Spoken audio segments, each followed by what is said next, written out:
मुझे दुख और तकलीफ इस बात की है कि मैं अगर हिसार में आऊं और आपसे ये कहूं कि मुझे हिसार के किसी म्युनिसिपल स्कूल में चपरासी बना दो, तो आप कहोगे राजीव भाई आपकी क्वालिफिकेशन क्या है, और मैं कहूं मेरी कोई क्वालिफिकेशन नहीं है, तो आप मुझे म्युनिसिपल स्कूल का चपरासी भी नहीं बनाओगे। और कल को मैं हरियाणा का चीफ मिनिस्टर बन के आ गया, तब क्या करोगे? उसी जीरो क्वालिफिकेशन पर मैं हरियाणा का अगर चीफ मिनिस्टर बनकर आया तो आप मेरे गले को मालाओं से लाद दोगे और जिंदाबाद इतनी करोगे तो सारा शहर बहरा हो जाए। ये विडंबना है हमारे देश की। जिस व्यक्ति को मिनिमम क्वालिफिकेशन के आधार पर किसी स्कूल का चपरासी नहीं बनाया जा सकता, वो व्यक्ति मुख्यमंत्री हो सकता है, राज्यपाल हो सकता है, प्रधानमंत्री हो सकता है, राष्ट्रपति हो सकता है। विडंबना इस देश की पता है क्या है? जिस व्यक्ति ने जिंदगी में कभी खेत में हल नहीं जोता वो कृषि मंत्री। सालों साल इस देश में शिक्षा मंत्री ऐसे लोग रहे जो कभी स्कूल नहीं गए पढ़ने के लिए। मैं बस नाम नहीं ले रहा हूं, बाकी आपको सब पता है। इस देश में एक व्यक्ति ने जिंदगी में कभी चाय की दुकान नहीं चलाई, वो देश का वर्षों वाणिज्य मंत्री रहा जिसने दुकान नहीं चलाई कभी। फाइनेंस का जिसको ABCD नहीं आता वो सालों साल इस देश में वित्त मंत्री रहता है। जिसने कभी अपने बेटे और बेटियों को भारत की सेना के लिए भेजा नहीं कुर्बान होने को, वो देश का रक्षा मंत्री हो सकता है। और जिसको अपनी रक्षा करने के लिए सैकड़ों जवान लगते हैं वो देश की क्या रक्षा करेगा? सोचो आप। जिस व्यक्ति को जिंदगी में कभी विज्ञान और तकनीकी का अंतर पता नहीं है वो साइंस और टेक्नोलॉजी का मंत्री हो सकता है, और जिसको इनमें से कुछ भी पता नहीं है वो प्रधानमंत्री हो सकता है। इससे ये विडंबना है हमारे देश की।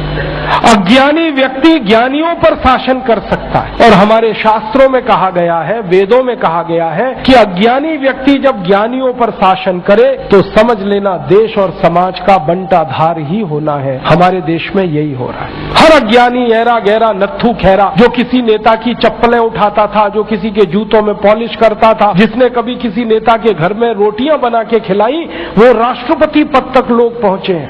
ऐसी स्थिति हमारे देश में। उनकी क्वालिफिकेशन ही एक है कि कभी किसी बड़े नेता के रसोई में रोटियां बना के खिलाई तो राष्ट्रपति हो जाओ भैया। ऐसी बंदर बांट मची है इस देश में। और ये उस देश में जिसकी आजादी के लिए 7,32,000 लोग कुर्बान हुए, उस देश में। मुझे बहुत दुख होता है, तकलीफ होती है। अभी एक सच्ची घटना मेरे साथ घटित हुई। मैं एक दिन कानपुर गया था, तो कानपुर के रेलवे स्टेशन पे उतरा। उतरने के बाद शहर में बाहर आने के लिए नीचे पुल पर से उतर के आया तो एक छोटी सी चाय की दुकान थी। उस पर एक बेटी और एक माँ और एक छोटा सा बेटा आपस में बात कर रहे थे। वो क्या बात कर रहे थे? वो कह रहे थे, माँ हम गरीब क्यों हैं? तो कान में मेरे शब्द पड़ गए। मैंने कहा ये इस तरह का प्रश्न कोई अपनी माँ से पूछे तो मुझे लगा ये कोई साधारण लोग नहीं है, कुछ तो इनमें असाधारणपन है। चल के पूछा जाए कौन लोग हैं, परिचय लिया जाए। तो मैं गया उस दुकान पे, मैंने पूछा आप लोग कौन है? तो उन्होंने कहा कि हम तात्या टोपे के परिवार के लोग।